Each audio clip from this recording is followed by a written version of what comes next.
The environment has become What we're saying is have a heart. We've got to be able to regenerate our There'll economy. be people who are kind, people who are cruel, but that's life. You can be bigoted about pigeons. I'm fine with that. What's wrong with Singaporeans? Good evening and welcome to Talk About. Tonight we're going to look at what it's like growing old in Singapore. It is often said that growing old is not for the faint-hearted. Not only does your health deteriorate, but also your finances. A frequent lament among Singaporeans is that you have to work until you drop dead. So the golden years may not be as glittering after all. People worry about their CPF, their medical bills, and of dying poor and alone. And to add insult to injury, those continuing to work encounter the issue of ageism, which is discrimination directed against aging, which is what we're going to discuss in detail tonight. Singapore has one of the fastest growing aging populations in the world. In Asia, we are only second to Japan. Prime Minister Loong said, "We're going to have a silver tsunami coming, and we need a national effort to plan ahead to be ready for it so that it does not wash us away." Is it really all doom and gloom? The government is adopting a successful aging policy. So do we celebrate or lament? In trying to get the picture right, we are joined by an illustrious panel of experts whom I'll invite to introduce themselves, starting with Bill Teo. I'm Bill Teo, I'm age 80, and I've been a police officer since 1952 until 1974. After that, I worked in the private sector for a while, didn't like it, and started my own comic store. I sell comic books, and my store is the oldest in Singapore of 29 years, and I think it's the comic store that keep me young. We're going to pass on to Francis Chowdhury, but Bill, you hardly look 80. Francis? So I hope to I am 68, single.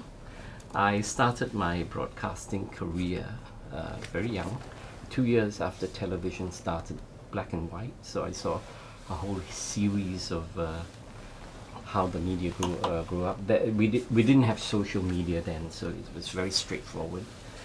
Then I loved what I was doing, so I had 2 scholarships, moved on. And then after 33 years and doing 6 elections and national days, I decided time to move on. So I joined another company as one of their management staff. There's another reason why we wanted you to participate here. My mother is 91, okay. My sister is 67. So we live together, and my uncles are all in their 80s. Aunties in their 80s. So my whole life now is actually scheduled around medical appointments. Okay, we have a doctor here. Professor, perhaps you'd like to introduce yourself. So I'm not from here. I grew up in India, went to the US, and I was chair of psychiatry at Duke University for many years. I came here to set up a medical school called Duke in US, and I'm currently the dean of the school. But my background is I'm a psychiatrist, and I specialize in aging, and I used to put together a program that worked on mental health issues with aging, and the biggest one is dementia. Dementia is an area of, when I started out, we didn't know what to do about it. It was not so well studied, and at that time the first treatment we tried out was chicken noodle soup. And why chicken noodle? It actually contains a chemical from plants called lecithin, and we thought it might help. It didn't. It made everybody a little bit fat, but it didn't do anything for the memory. Okay. And we have Ling Ling from the NUS. Hi, I'm Tang Ling Ling. I'm an anthropologist on Japan with Japanese studies at NUS. But my field is in aging. I was interested in aging, studying of aging, because when my grandfather went to nursing home in Singapore, and when I was 18 years old, I realized there is an aging issue in Singapore. So that was why I started to feel that I should know more about aging and what are the solutions we can have. So having interest in Japan was good, because Japan is one of the the most advanced aging society in Asia, and I went to study more about Japan, wanting to know what we can do and what we can learn from Japan. Good, we'll share some of that later. Elson So. Elson So is an artist, he sings, and he helps the aged. Hi, I'm Elson So. So I think I'm the youngest here today. So I'm actually a singer. So recently, last year, I founded Project Awareness.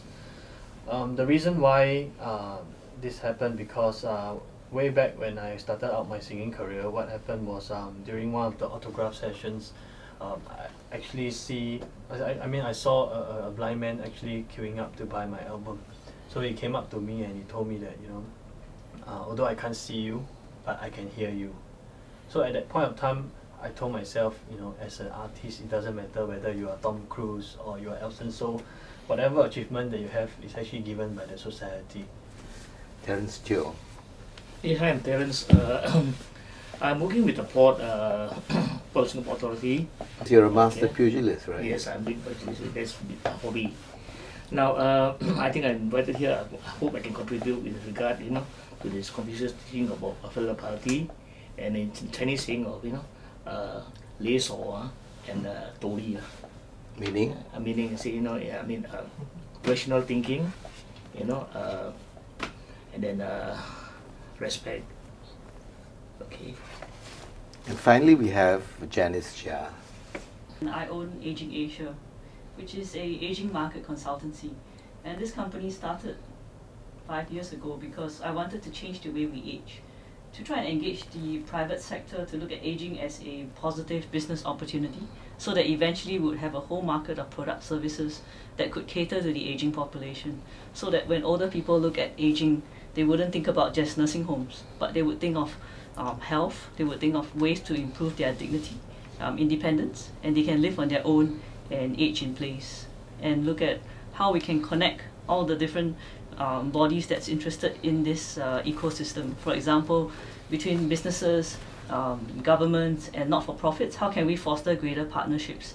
Aging is not a challenge, but an opportunity for all. And I think that one of the things we should stop doing is to use the word silver tsunami to describe the aging population.